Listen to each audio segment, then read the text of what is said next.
네, 해설의 명수 SBS 원일이 논설위원과 함께하는 시간입니다. 어서 오십시오. 안녕하세요. 원일입니다. 트럼프 미국 대통령이 이제 내일 방한을 하는데 지금 네. 뭐 일본에 있으면서 아주 찰떡궁합 무슨 브로맨스 네, 별 난리네요. 얘기가 다 나옵니다. 뭐 더군다나 또 일본에서 이 미국 대통령 부부에 대해서 과도한 환대 아니냐 이런 얘기도 있고요. 네, 일본 언론들이 뭐 일부에서는 뭐 이렇게까지 할 거 뭐 있느냐. 네. 이거 뭐 서구 특히 미국에 대한 사대주의 외교 아니냐 뭐 이런 지적도 좀 나오긴 나오네요. 네, 저희 기준으로 보면은 좀 심하기는 하네요. 보니까. 우리가 약간 좀 질투나는 면도 있고요. 대통령 내외뿐 아니라 뭐 이방카 딸까지 와서 하는 거 보면 일본이 좀 뭐 간도 쓸개도 없이 뭐 왜 저렇게까지 하느냐 되는데 외교적으로 좀 이렇게 들여다놓고 보면 다 속내가 있기 마련인 거고. 물론 그렇겠죠. 네, 그거 좀 한번 좀 오늘 그런 얘기 네. 좀만 해볼까 합니다. 그러시죠. 자, 일단 정상회담의 핵심 내용부터 좀 전해주시죠. 미일 간의 정상회담이 끝났으니까. 네, 복잡하고 뭐 듣기 좋은 뭐 외교적 수사는 다 빼고 제가 네. 외교 전문가들 딱 정리를 좀 해보면 딱 두 가지네요. 대북 문제에 대해서는 일단 찰떡궁합이고요. 네. 미일 간에 뭐 아주 뭐 한치의 오차가 없습니다.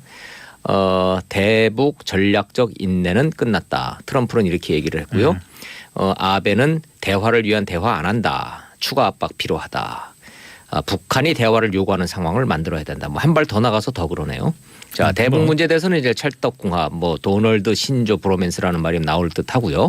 그러나 무역 측면에서는 뭐 트럼프가 또 안면 싹 바꿔서 또 할 말은 또 다 하네요. 그러니까 뭐 환대 다 받고 대북 문제 브로맨스 얘기까지 나오다가 무역 문제 나오니까 입장이 싹 바뀌더라고요. 예, 속된 표현으로 또 뭐 먹을 건 다 먹고선 할 말은 또 다 한다고 또 그러잖아요. 자, 일본 차 미국에서 많이 팔리는데 미국 차 일본에서 너무 안 팔린다. 예. 이런 얘기 또 면전에다 대고 또 해요. 그래서 좀 사실 다 이유가 있는데. 네, 이것도 뭐 이유 있죠. 이유가 있는 건데 일본이 이렇게까지 간쓸게 다 빼놓은 듯한 환대를 하는 거를 보면은 속내는 뭐 아는 거예요. 미국의 무서움을 아는 거죠. 네. 미국과 전쟁을 했던 나라잖아요. 그렇죠. 원자폭탄 2방 맞고 뭐 손들고 항복했던 그런 그 전쟁의 역사 말고도 네. 80년대에 잘 나가던 일본 경제가 한 방에 딱 프라자 합의라는 거 딱 한 네. 방에 그냥 맞고 잃어버린 20년으로 추락을 하잖아요. 그렇죠. 그러니까 미국이 얼마나 무서운 나라인지를 일본은 너무나 잘 알고 있는 겁니다. 예. 자, 이 뭐 안팎으로 뭐 인기가 좋지 않았던 아베 정권을 참 아이러니하게도 김정은 정권이 지금 살려줬다는 거 아니에요? 예. 다 죽었던 아베가 지금 뭐 저 선거에서 승리하고 했던 게 지금 다 중요한 선거에서 뭐 북한 얘기 몇 마디 하고 다니니까 그냥 지지율이 올라가고 그렇죠. 그러더라고요. 뭐 트럼프는 지금 전 세계 가는 곳곳마다 입만 열면 북한 네. 그러는 거고 아베 입장에서는 뭐 지금 참 그 북한 이용해서 내부적으로 자기 정치적 입지 강화하고 또 일본이 외교적으로 그토록 그동안에 원했던 그 모든 것을 지금 이제 얻어가고 있는 거잖아요. 네. 실리를 하나하나 얻어가고 있잖아요. 저는 이번에 그 미일 간에 뭐 외교적 수사 잔뜩 늘어놓는 거 다 빼고 네. 정말로 이렇게 섬뜩하다 무섭다. 미국도 무서운 나라지만 일본도 참 무서운 나라라고 딱 느낀 게 용어가 바뀌었어요. 우리 김성준 앵커나 저나 뭐 미국에 그 취재하고 그럴 때 부시 정권 클린턴, 부시, 오바마로 쭉 이어지면서 네. 아시아 태평양이란 말 우리 그냥 썼잖아요. 그렇죠. 그게 이제 미국 외교의 이제 기본 공식 용어지 않습니까? 예. 아시아 퍼시픽. 그런데 지금 어느 순간부터인가 미국 정부가 인도 퍼시픽이라고 이름이 바뀌었어요. 그게 아베 구상, 일본의 그 집요한 외교 전략이 지금 드디어 먹혀서 예. 이번 미일 정상회담을 계기로 해서 인도 퍼시픽 네. 이게 아니 용어로 굳어져 버렸어요. 음. 그거를 이제 그 외교 용어로는 다이아몬드 동맹이라고 그럽니다. 네. 일본이 지금 구상으로 내놓은 게 그거잖아요. 아시아 태평양 중국을 견제하기 위한 라인을 쫙 긋는데 예. 미, 일, 인도, 호주 연결을 쫙 해보면 다이아몬드형으로 딱 나와요. 그러니까 거기에서 한반도가 빠지지 않습니까? 네.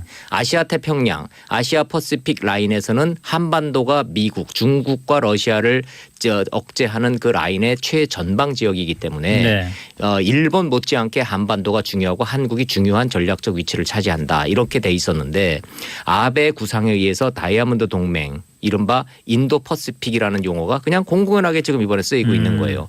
이런 거를 지금 하나하나 일본이 지금 실리를 좀 택하고 차지하고 있다라는 점에서 그럼 우리는 어떤 중국을 견제하는 견제의 다이아몬드 라인 최전선에 앞쪽에 그냥 들어가 있는 거네요. 바깥쪽으로 빠져 있는 거죠. 그러니까 우리가 우려했던 코리아 패싱이라는 예. 게 우리 언론에서 그냥 만든 말이 아니라 일본의 언론과 일본의 외교가 집요하게 그동안에 해왔던 그런 연장선상에 있다. 이렇게 좀 봐야 된다는 옛날에 거죠. 무슨 에치슨 라인 뭐 이런 거 생각이 나네요. 그런 생각을 좀 안 할 수가 좀 없는 거죠. 자, 전제 조건은 뭐냐면 그 다이아몬드 동맹, 즉 중국을 견제하기 위한 미일 동맹에 인도와 호주를 끼워 넣어서 다이아몬드 동맹을 하기 위해서는 일본의 방위령이 증강돼야 되고 그렇죠. 이거를 지지해 달라는 거예요. 즉 일본의 정연하네. 그렇죠. 일본의 자위대는 국방부로 명칭을 변경해야 된다는 거고요. 네. 전쟁이 가능한 나라로 헌법을 그래서 우리가 고쳐야 되는데 미국이 좀 도와달라 이 얘기란 말이에요. 그렇죠. 그거를 그 목표를 위해서라면 못할 게 뭐 있느냐. 골프 그거 치면 되는 거고 뭐 극진한 환대 뭐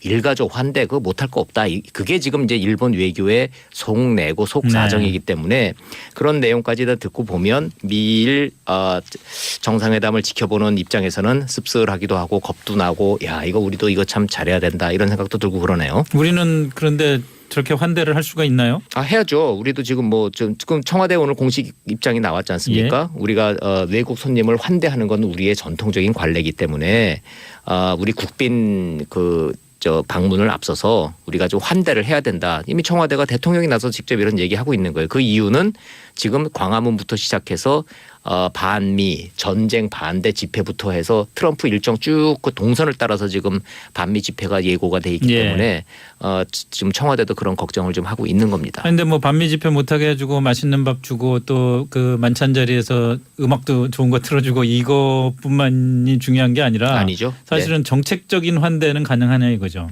정책적 환대에 대해서는 이미 뭐 답은 좀 나와 있죠. 대북 압박 정책에 대해서는 미일 간에 있어서 트럼프의 워딩은 지금 정해져 있잖아요. 예. 전략적 인내 안 하겠다는 거 아닙니까? 한마디로 얘기하면 참다 더 이상 안 되겠다 싶으면 우리 북한에 대해서 군사적 그 행동을 하는 거에 있어서 네. 한국이 반대하든 안 하든 미일 간에 합의되면은 군사적 행동할 수 있다라는 메시지를 분명히 던질 겁니다. 예. 우리는 한반도 내에서의 한국 정부의 동의 없는 전쟁은 반대한다는 입장을 분명히 할 거고요. 예. 대북 문제에 있어서 압박의 강도와 수순에 대해서 그 온도차는 뭐 불가피한 거예요. 예. 자, 무역 문제. 우리 한미 FTA 이미 재협상 들어가 있는 상황에서 불공정하다라는 트럼프 대통령의 저런 막무가내식 공격에 대해서 하나하나 좀 절차적으로 진짜로 뭐가 손해인지를 따져보자라고 우리가 얘기 안 할 수 없지 않습니까? 그렇죠. 자, 결국은 무역 문제, 대북 압박 문제, 온도차가 있을 수밖에 없어요. 그래서 우리는 일본처럼 저렇게 모든 거를 다 그냥 간슬게 빼준다는 식으로 환대만 할 수도 없는 것이고 그렇다고 우리가 할 말을 안 할 수도 없는 거죠.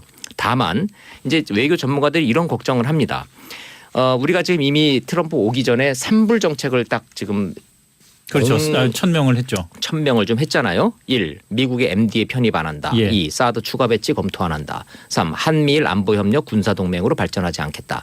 하나하나만 놓고 보면 뭐 틀린 얘기 하나도 없고 우리가 안 하던 얘기 아니거든요. 네. 그런데 이거를 다 묶어서 공식적으로 이 시점에 딱 1,000명 했다는 것 때문에 미국이 어떻게 반응할 것인가. 특히 직설적인 성격의 트럼프가 이 산불 정책에 대해서 뭐라고 말할 것인가. 여기에 대해서는 지금 외교가에서도 어느 누구도 장담하지는 못해요. 그래서 사실은 이번 한미 정상회담이 굉장히 중요한 분기점이 되는 거죠. 네, 그래서 이제 이 문제를 어떻게 잘 타고 넘어가야 트럼프가 중국에 가서 이 대북 문제를 어떻게 또 할 것인가. 이제 이런 거에 대한 이제 연결고리가 쭉 연결이 되는 네. 건데 문재인 대통령이 이제 이 산불 정책을 이미 1,000명을 했기 때문에 예. 자, 예를 들어서 미국하고 한국은 동맹 맞죠? 네. 맞잖아요. 혈맹이잖아요. 근데 한국하고 일본이 군사 동맹 될 수 있을까요? 정서적으로? 아유, 어렵잖아요. 되겠습니까? 자, 이런 설명을 논리적으로 잘 해야 된다는 네. 거죠. 이게 이제 잘 돼야 되는데 좀 지켜볼 일입니다.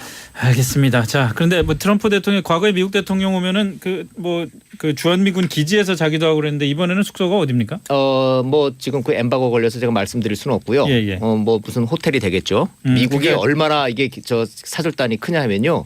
어느 호텔이 정해지면 그 호텔 통째로 지금 통째로 임대하고요. 해야 되겠죠. 그 옆에 있는 호텔도 경호원들이나 다른 저것도 해야 돼요. 그래서 아마 호텔 2개 정도는 아마 통째로 지금 임대돼 있기 때문에 거기까지만 말씀드릴게요. 일단 주한미군 기지는 아니다. 아닙니다. 평택 가서 자는 거는 아니라고 합니다. 네, 오늘 원일이의 왜 여기까지 마무리하겠습니다. 수고했습니다. 네, 감사합니다.